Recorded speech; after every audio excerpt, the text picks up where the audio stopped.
twilight caresses the air. The river mist hangs sweet and fair. The evening swallows, they whisper there too, dancing on the moon.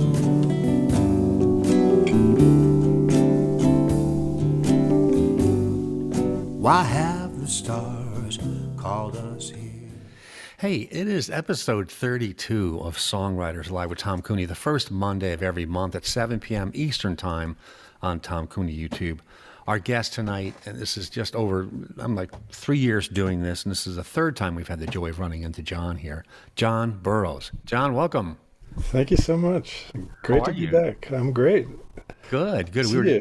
We were just remarking on the weather and how great everyone feels these days in the 70s, enjoying ourselves.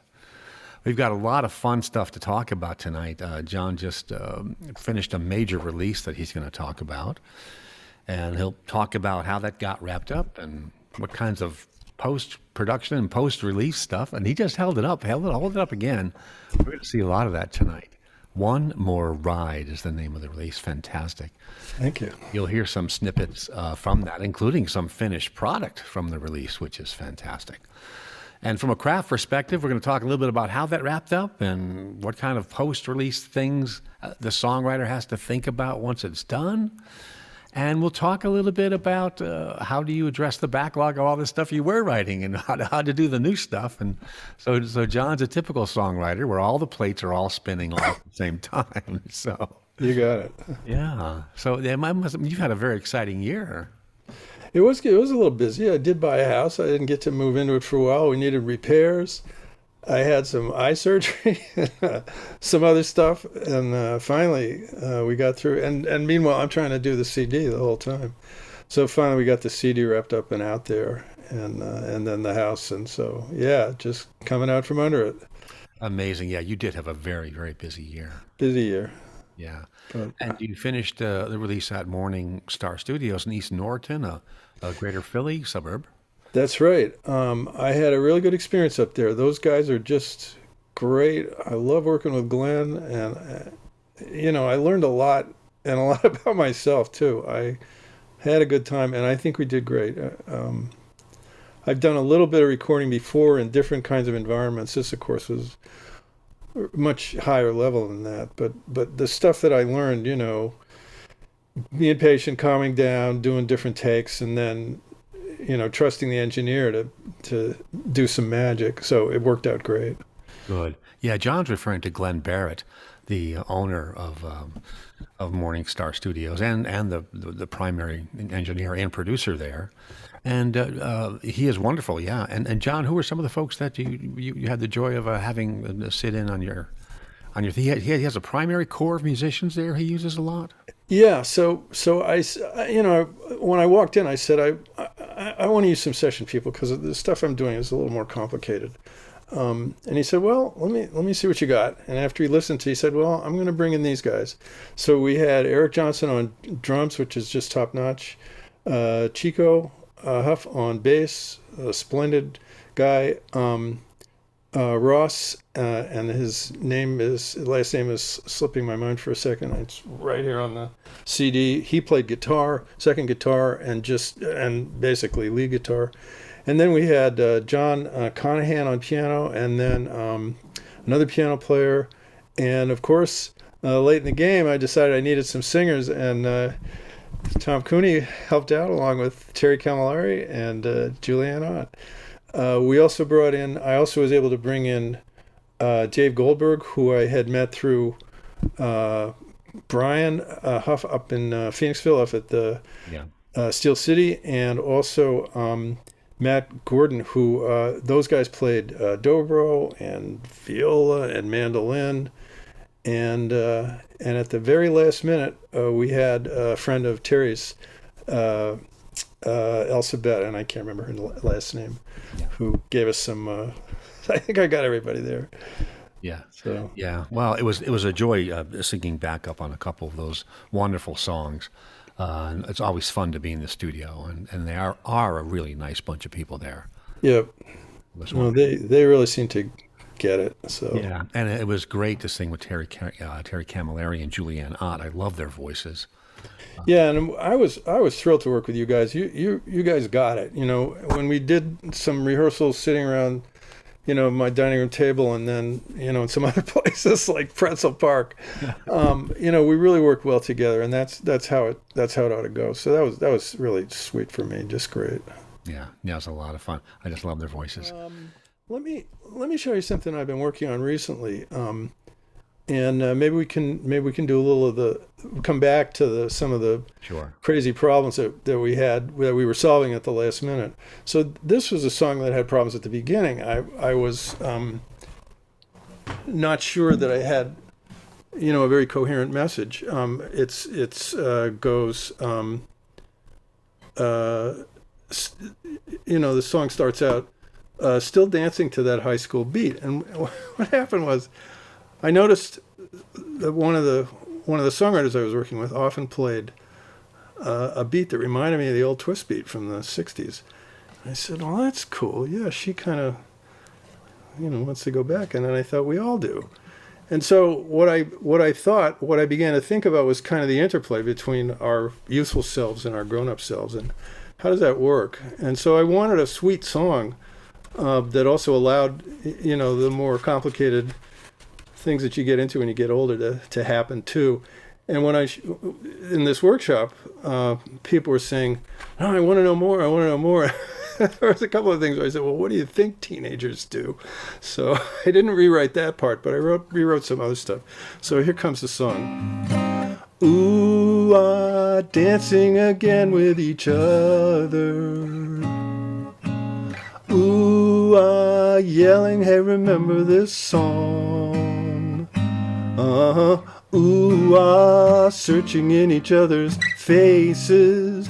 Ah, every kiss and smile, every laugh and cry, while we're fading like the stars at dawn. Still dancing to that high school beat, the one that everyone loved. Still dancing to that high school beat. Whoa, it was our road to paradise. Still dancing to that high school beat. Nothing could stop us then. Crazy kids in the night. Whoa, again and again and again. Ooh, ah, over the bridge of desire. Ooh, ah, playing in the fields of love. Uh-huh. Ooh, ah, everybody all on fire. Ah, after all this time, oh yeah, we're still dancing to that high school beat. Still dancing to that high school beat. The thing is, we've all kind of changed. Aging hearts in the night, whoa. Memories of what might have been. Still dancing to that high school beat. Back there over our shoulder. Crazy kids in the night, whoa. Dancing to that high school beat.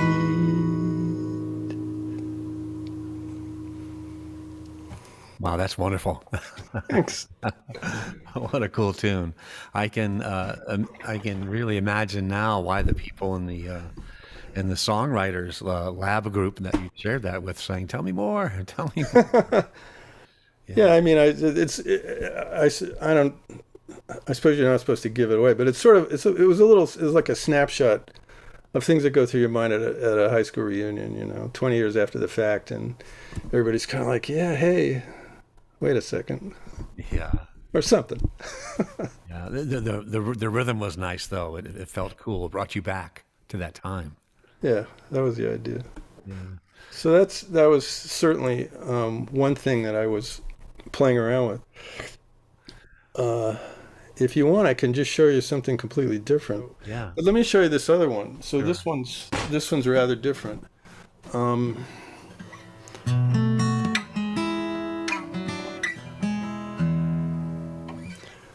Here comes the turn of the year. Stars like a wheel in the sky. Table with more empty chairs. Chaos of life flying by. So it's just up to us now, meat and potatoes and spice, holding our hands all around, our music, our laughter, our feast. Once more we circle the sun, hold off the dark and the cold, here with our favorite ones. And yes, we have gotten this old. Here at the bottom of time, memories bringing back tears, bring out the candles and wine, here at the turn of the year. Wow. That's very, very, very poignant, and then very, very on point as well, and insightful. With one thing I've always liked about Jon's music, folks, and is how a large number of his songs are these vignettes, 2, 3, 3.5 minutes, and it's which brings you back to the very early pop days where anything over 3 minutes was a sin. But Jon, he writes a variety of things, obviously. But these vignettes, they're just like so tight and compact. I really, really love that part of it. Some great lyrics in there. Here at the bottom of time. Wow. I've never heard that. I'm listening to the lyrics for a while. This particular moment, as we go through the shortest day and come out the other side, I don't know, I've always sort of liked to be aware of these turns in the year. I just seem to have a heightened awareness as we come close to the middle of winter or the middle of summer or the beginning of. So they've always meant something to me. And, this was a sketch of a kind of a classic holiday dinner and gathering and family thing. But I wanted to try to open it up and see if I could bring in some other things and just make the sketch kind of have more levels. Yeah, it's very nice. You can almost imagine a fireplace and someone sitting in a chair with their head back thinking, and it's really, really kind of cool. Yeah, I've got a Celtic background. I was brought up to follow the natural Earth cycle as much as the calendar cycle, so I'm always hip to that stuff. It's a lot of fun. So what's it like now? You have these very nascent, these very young songs you're writing. Well, what is it like? Because you just came out of a studio project where you were dotting the I's and crossing the T's for months, and with lots of production. Yeah. What's this phase like for the songwriter? Well, in the studio, one of the things that would happen is I would say, yeah, I really want a harmonica, and Glenn would say, yeah, I know a good harmonica player, and then he would call this guy up, and he would be fantastic, and so we would work together and do 3 or 4 takes. And it would just be great. And of course, it cost. But, it was just like this big machine that worked. I also was kind of watching myself and seeing how I dealt with this, because it's a lot of power. It's like a great big locomotive and big, powerful, these musicians who are just great. And we got through it. And I kept elbowing Glenn, and Glenn kept elbowing me. He said, am I doing it right? And Glenn was like, yeah, we can do this. So that was great for me. That was just terrific. So I learned a lot. Yeah. And we didn't get too lost in the details. That was one of the things I said at the beginning. I said, look, I don't want perfection. I want passion. That's what I care about. So if we're having little mistakes and so on and so forth, Glenn was saying, yeah, don't worry about that stuff. And so he would sneak around and fix all kinds of things. And it was just fantastic. I said, okay, just go nuts. So I think we had a pretty good relationship.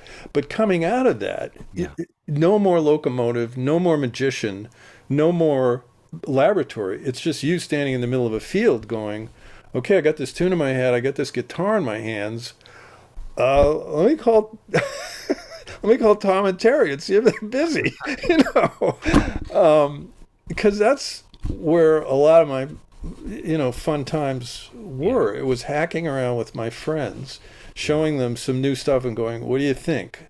Yeah. And that's been an important, part of my process. It's one of the reasons I'm telling the story about the workshop I just had with the high school song. It was really important to me, even though I what they said didn't quite match up with where I wanted to go. It was still essential.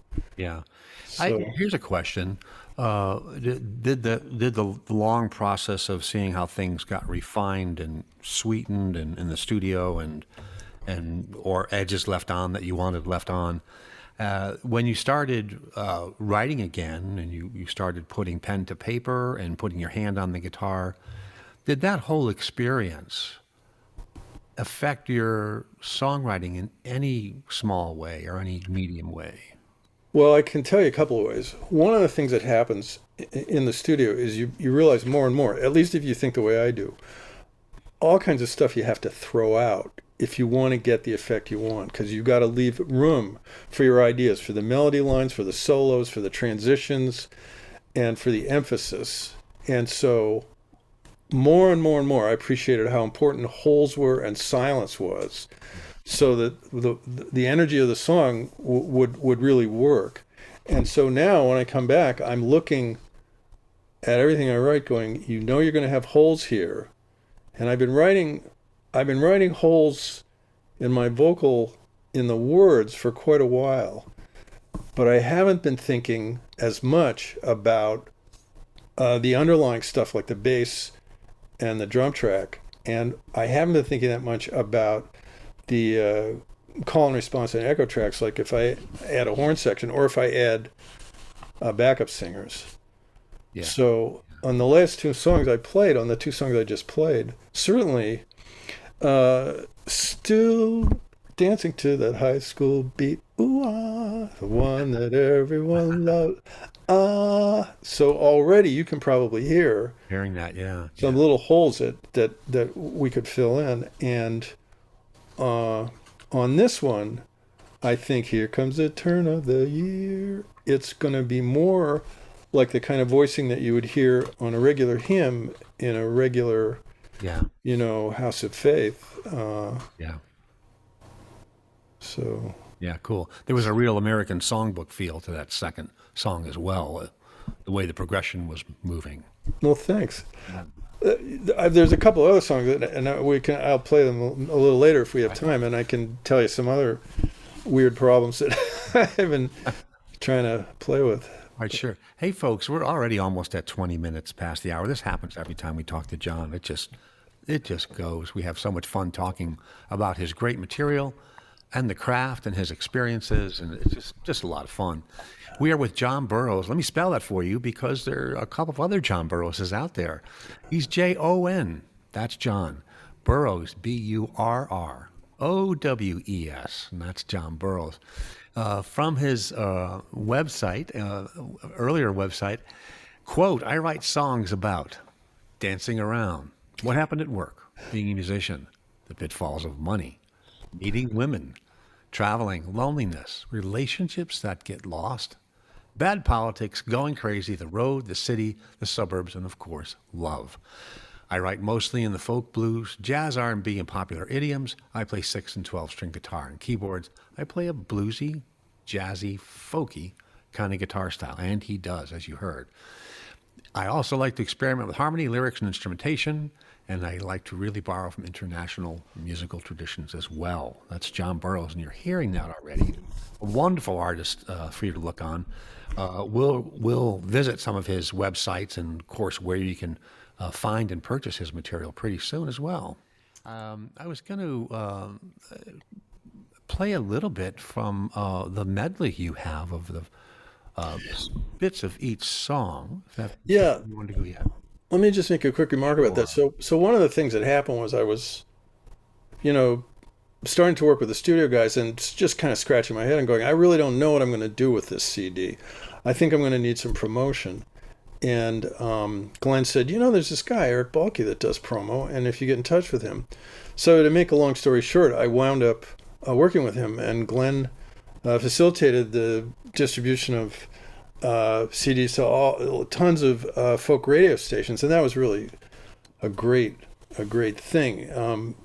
He didn't do it for free, but it was a really cool cool thing to do. And part of the work he did was to construct this lovely little sampler, which I think gives a pretty good snapshot of where I was at that summer, man. That winter while we were cranking through all those tunes. So yeah.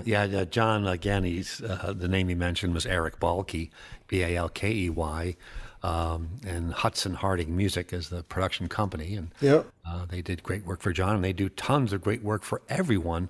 Look them up. They put out a great monthly assortment of artists working for them or coming through them. Really, and nice folks as well. And strongly recommend you taking a look at them. We're going to listen to a few minutes of sampling from Jon Burrowes' recently released release called One More Ride. Let me hear this when it goes. One more ride. You know the road doesn't care if you're here or there. It's just a one more ride. Let me tell you, one more ride. One more ride. What difference does it make what you leave or take? We got a one more ride.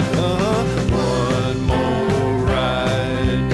One more ride. But come on, hurry, 'cause we're running out of time. We got a one more ride. Early morning, lying in bed.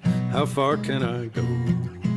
This is how the world begins. But honey, I don't know. Well, sure, I got the blues. You know I got the blues.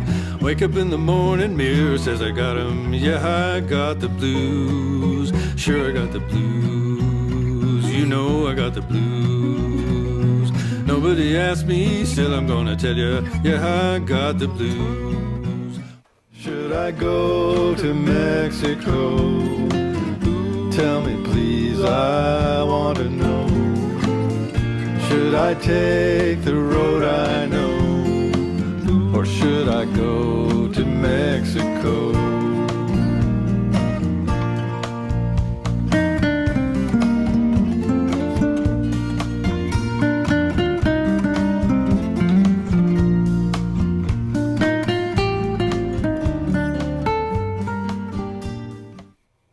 Pharaoh said you gotta get those slaves before they hit the beach. Well, there'll be nothing left of us but history, and that's way out of our reach. Cleopatra told Antony, you know I miss your loving ways. Why don't you meet me down by my pyramid, and we will put that snake away. Tonight the moon is right. It makes you look like Helen of Troy. If you want someone to hold your horse, honey, I'm your boy. Whoa, whoa, whoa, whoa, whoa, whoa, whoa, whoa, whoa, whoa. So here I am, and this is what I do. I get up in the morning and I put on the blues. Sometimes I wonder if I'd be better off back in my angel days. Back in my angel days, when all my cares and worries were so far away. Yeah, back in my angel days.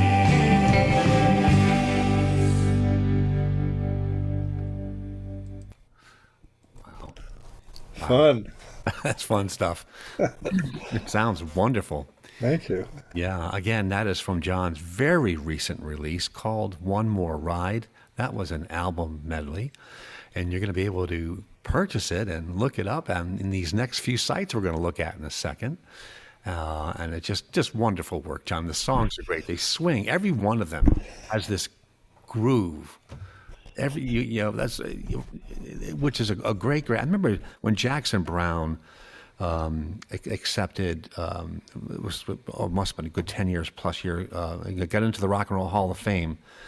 He credited a producer when he was X number of albums into his great songwriting career for teaching him the quote unquote, the most important thing, the groove and the rhythm. And I'm sitting there, I pinched myself. This is Jackson Browne. This is like one of the greatest wordsmiths of all time. telling everyone it's got a groove. I couldn't agree more. Just to go back to the remark, I don't need perfection. I need passion. That was what but even as you write, yeah. Yeah, it is wonderful. Well, thanks so much.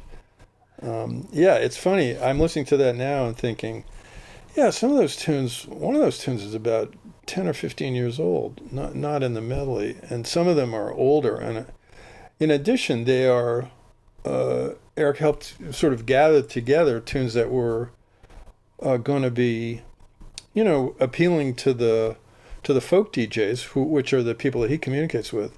And so we did a certain amount of filtering. Some of the stuff that we recorded was more jazzy. That stuff is still sitting in the can waiting to get mixed. Yeah. So this is a style. It's a style of music that I don't play all the time. Sometimes I'm doing this stuff. Sometimes I'm doing rock, R&B, jazz. So yeah. There's a great similarity, though, if I might say, amongst all of your styles you write in. You never overplay the style that you've chosen. It always grooves. You always sing and write like Jon Burrowes. Well, thanks a lot. That was another conversation that we had in the studio. I was saying, Glenn, I can't actually sing. And he said, stop worrying. You have this vibe, man. So thanks for that. I appreciate it. No, I feel it. Hey, let's take a quick look at some of the places where you can find John's stuff here. So let me go back to our screen share. And there's our share. So, John, you're up on Spotify. Yeah. As you can see here. And again, get the spelling of that, folks, as you can see in that huge type there. And if you just look up Jon Burrowes and spelled that way, you'll find him everywhere, Spotify and Apple Music and Amazon Music, and you'll find his website. But this is an example of what you'll see on these sites. You'll see that great release and the list of the singles that people are listening to and purchasing. And I just love the cover of that as well, the train station. There's something like the train, especially with the curve, with the track going out of view. It's, That's another of Eric's gestures. I had different ideas, and he said, look, let me just do this for you. And I said, I was distracted by all kinds of things. And I said, okay, let's do it. So we just showed up, and they took some pictures, and that's what we got. And I'm happy. The smiling one that you put on for the announcement here, I especially like. I'm sort of wondering, maybe we should have put the smiling one on the cover of the CD, but this one worked out good. This one worked out good. It looks good too. It's also available on Amazon Music for all of you who have Amazon Music. Again, same spelling there. You can see the release, One More Ride. And you can, if you hit the release here, you'll actually get snippets that Amazon Music creates. Oh, cool. Kind of a mini medley. And that's another place where you can pick up and buy this stuff. You can see some of John's older stuff and work in process examples out on YouTube, which is another thing. And John, you've got a recently launched website that you've been working on too here. I do. We just got that up and running, and again, the distractions just kind of blew me out of the water. But yeah, this actually works. So if you'd like to shop, I'll be glad to receive your request and mail you a CD, because I'm the back office. So yeah, let's do it. You can get it to the shipping department quickly. Guy. There's your shop page, and there's the One More Ride. With, as you can see, folks out in the audience, a very attractive price for a fantastic and full release. One More Ride, highly recommended, as you can hear from the medley that we did play. Just great production values, great musicians at Morningstar, great production by Glenn Barrett as well. Yep. So those are the most common sites, and keep up with John too, and all of his. He has his Facebook presence as well, and YouTube stuff and social media. We'll post any gigs that are happening. Here's a question. had playing those songs now when you're performing somewhere at a songwriter showcase or something, and it's just you again with the guitar back to the day when you wrote the song. Can you talk about that experience for a songwriter, that kind of full circle thing where you're back to sure, the way the song started? Let's see. What more can I do? Honey, I don't know. Well, sure, I got the blues. This is the chord configuration that I wrote it in, and this is the one we wound up playing it in C, I think. Early morning, lying in bed.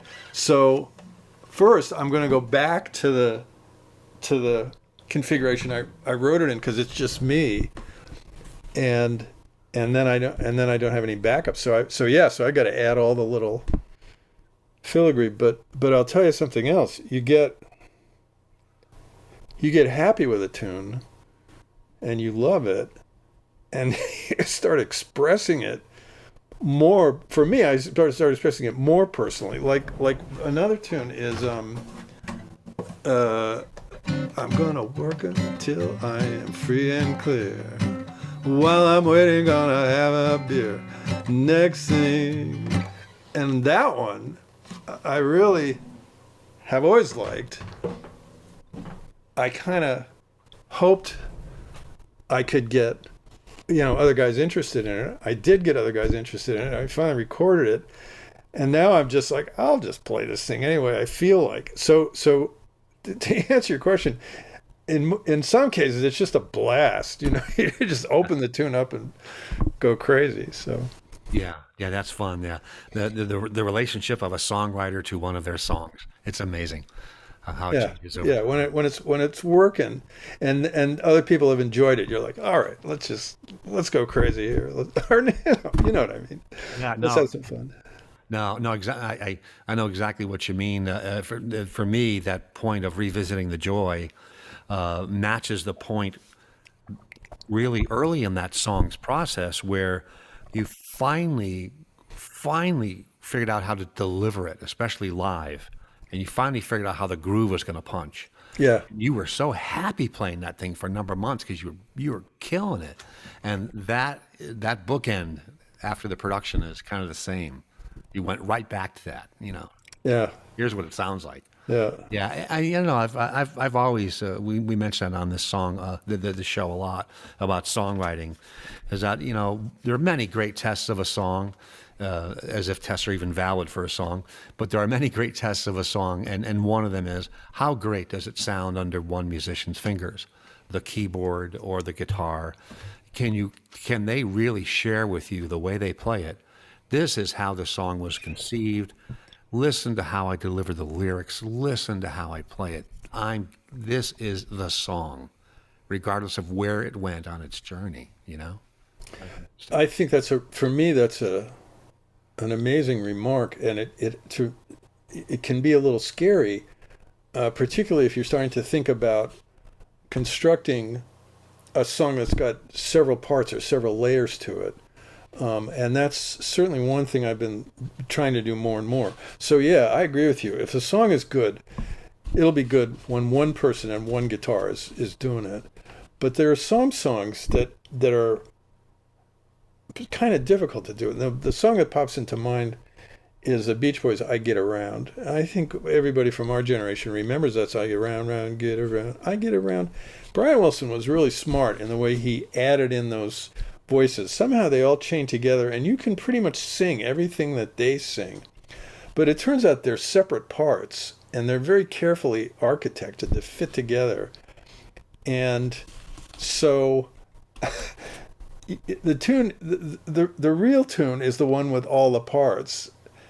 And so when you're as crazy as I am and you get ambitious, you want to start building stuff like that, and it's tricky. And you're often asking yourself, okay, I've just built this thing with a bunch of parts. Can I still play it? You know, if I play it to somebody, will they get what I'm trying to do? Because it's only me and the guitar. So yeah, that's a big question. I know what you're saying. Yeah, yeah, that is funny. That is funny. Hey, we are with Jon Burrowes, folks. Jon Burrowes. You can look him up on Jon Burrowes on website and Apple Music, Amazon Music, Spotify. Just type in the name, it'll take you right to his page. We're talking a lot about his very recent release called One More Ride. Fantastic release with wonderful songs that we've heard a bunch of tonight. John's also shared a couple of new originals he's crafting right now. And we're talking a lot about the process of the life of a song, from how it starts to how it builds to maturity, how it gets into fuller production in the studio, and how the song lives again as a song after the production and the release material. It's just they're typical. I hope you're enjoying our songwriting craft discussion. This is a lot of fun. So the phase you're in now, where you're writing new things, in terms of content, since you're back into a lot of guitar in hand again phase and paper under pen phase, in terms of content, things you're writing or feeling, has been any change or any new areas of interest since this prior project? Yeah, I would say that there's been a certain amount of change. You know, one thing that happens to songwriters, particularly, well, I don't know if you're single or married, it doesn't matter. You often find yourself writing about your relationship, your primary relationship, because it's a big deal. It's important, and where you're able to access the feelings that you have about it. We tend to write a lot of these songs, and you can call them love songs or whatever. But you can wind up writing a lot of those. You can't really have a program full of them. You kind of have to have different stuff. So I've certainly had other things I've wanted to write about.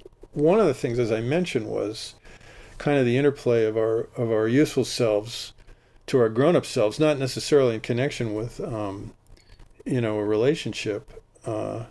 And I guess another thought is the kinds of experiences that I had when I was working in corporate life, and I had to deal with people who were pretty egotistical and pretty unfeeling. And to write a song about that isn't quite as easy as it looks. People are always saying, yeah, we got to write songs about work and the labor movement and stuff like that. And I do have a song about that. It's called The Old Red Flag. Here comes the old red flag, taking it out of the bag. And it's a cool song. My lefty friends love it. Country's probably not quite ready for it yet, but so that was one. Another song I wrote is The Takeover, and it's about two guys that are planning a hostile takeover, and it's a real song, and it's okay.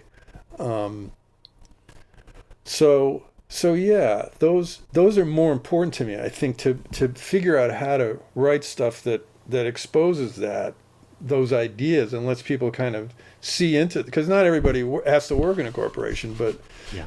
To hear these two bad guys talking to each other, you know, I was kind of proud of myself for doing that. Yeah. Oh, and then the other thing that happens, as you know, the folks in the audience probably know, is you write a lot of stuff, and before your next project goes out, whether it's a 6-song EP or a 12-song release, you're writing, 20, 25, 30 things, and then you say, okay, how do these all develop? How do I feel about them? And is there a concept or that I want to develop from them? So you're always writing. It doesn't matter what your release package eventually might be. Yeah, that's true. And it's interesting you mentioned the theme. Yeah, I am scratching my head thinking, if you had to say what the theme of your next project might be, if you got any ideas, and certainly one of the themes for me is liberation, or I suppose the dark side of it, you could say, would be escape or something like that. Yeah. And I certainly have written a number of tunes about that kind of thing. Fascinating. Yeah, things happen.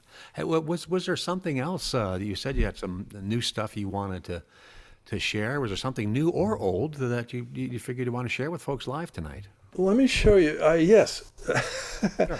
Let me just show you a tune that I was fiddling around with. It says here that I got rolling in this tune in September of 2021. And we were talking earlier. Most people know the song, The Hotel California, and the progression that one uses.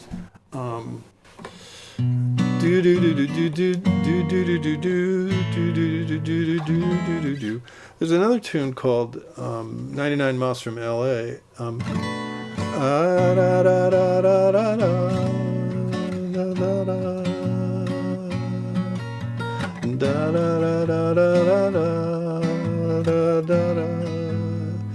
So that sort of slide down, and I was just fiddling around on the guitar, and I came up with this.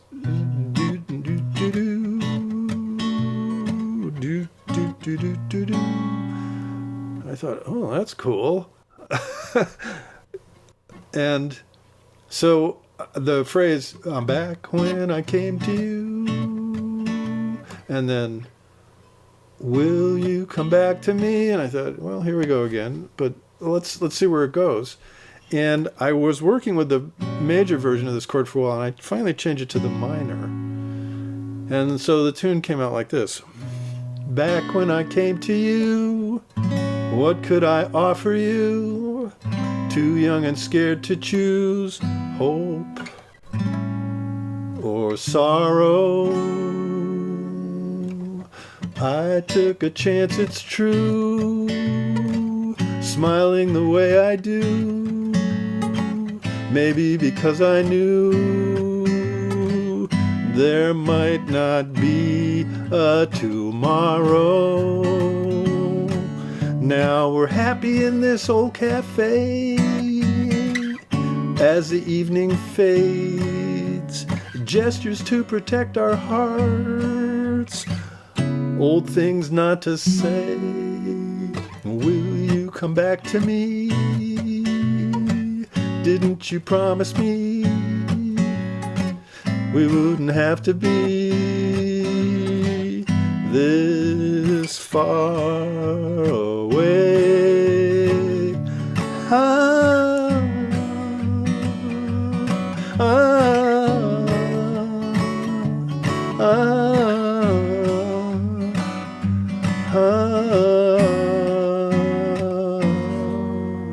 Rich lives of what the heck, never cared what was next.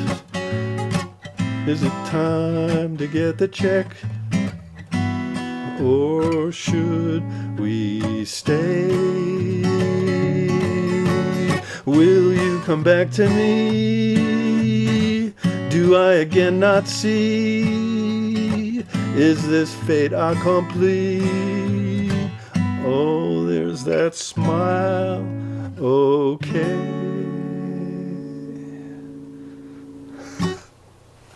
Wow. Another focused in song that draws the listener right into that situation. You could feel like you were sitting at the table there. Well, thanks. Felt like I had to excuse myself for a second. Yeah, that was, as I say, that one started off with the music, which doesn't happen that often with me. It usually comes from, things are coming from another area, anyway. This one, so this was, another one of these guy and a woman in a cafe type songs, and there was already the teeter balance. Will you come back to me, or are you not come back to me? And I managed to just curl it up again where she says, so. It is wonderful. Some of the lines are, the mix, what hit me in there was the mix of the casual lines, it's a time to get the check, with the mix of one of the characters saying something deeply emotional. You promised me we'd never be this far away. And it's a really wonderful balance of it's a natural setting we're talking, but there are feelings here. Yeah, and thanks a lot for acknowledging that. I think that's another thing that, kind of something about me of that particular anxiety about the connections in my life. So certainly being able to use a song to express some of these, deeper concerns. So. Yeah. It's nice having characters to run cover for the songwriter as well, where Right. one trick I'll confess to is having a female protagonist for something that is in the third person. The song's in the third person about a female protagonist. No. That's not where the song came from. It came from the first person, me. I know what you mean. Speaking of which, there's actually one more. Do you mind if I? Sure, go ahead. We've got about 7 minutes left. Why don't you go ahead, and folks would love to hear something new. That's great. So this is another guy girl song, only this is different. This one is about, again, the interplay between youth and experience. And let's see if I can do this. Turned out she was a singer. I had a life on the road, sweet and funny, not so firmly moored. I said, I got this thing. She said, I know this place. That it was 3 a.m. and the truth in her face. I was so young, it took me years to realize her love came from loneliness, big smile, and those eyes.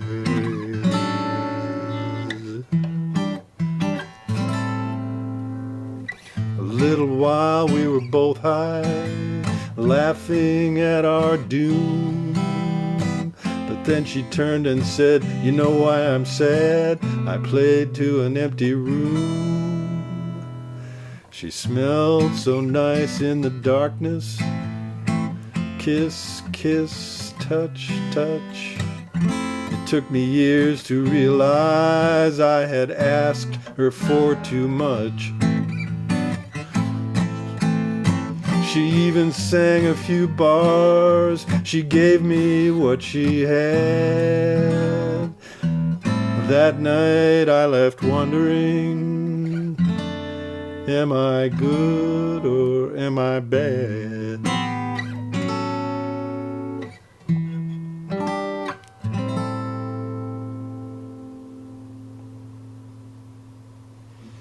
Wow, that's fascinating. Very interesting song.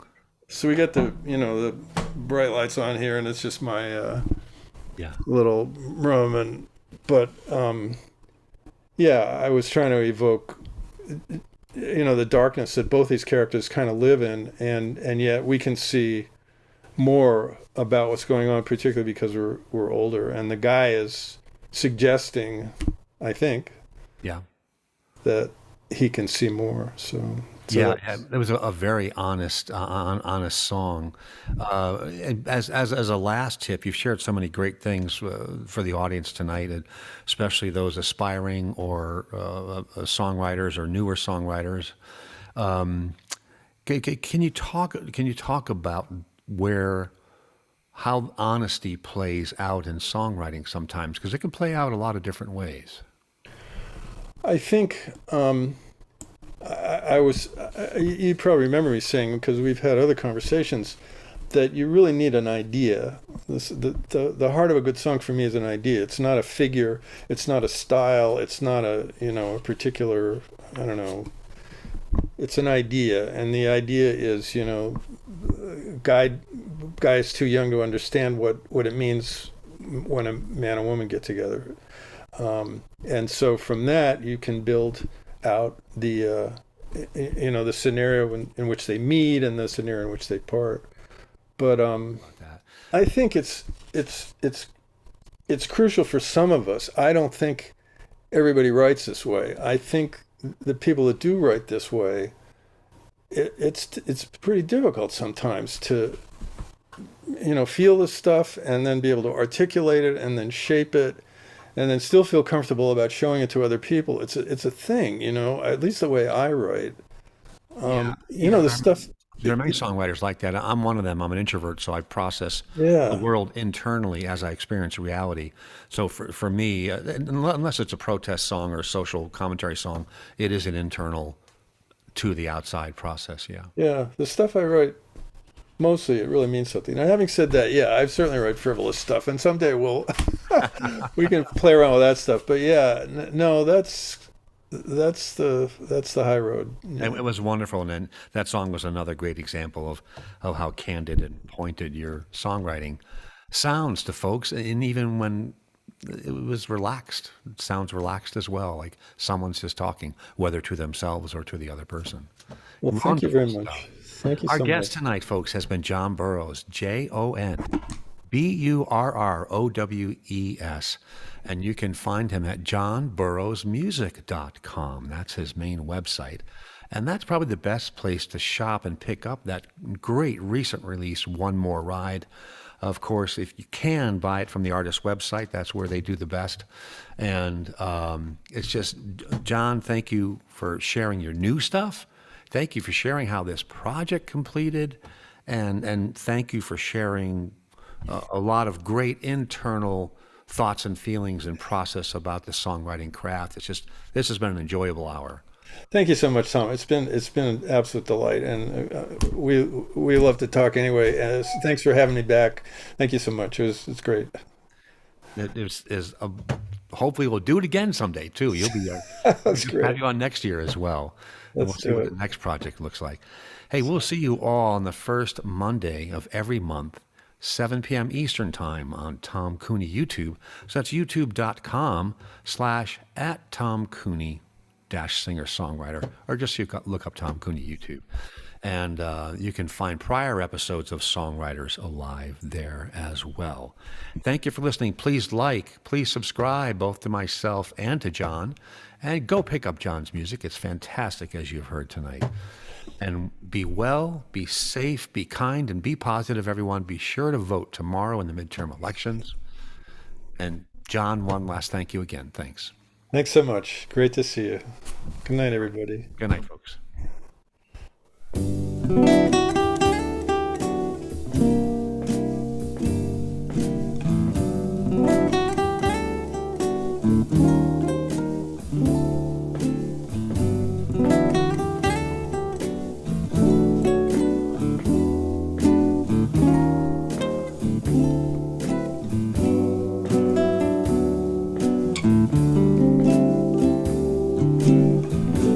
Breath of twilight caresses the air. The river mist hangs sweet and fair. The evening swallows, they whisper their tune, dancing on the moon.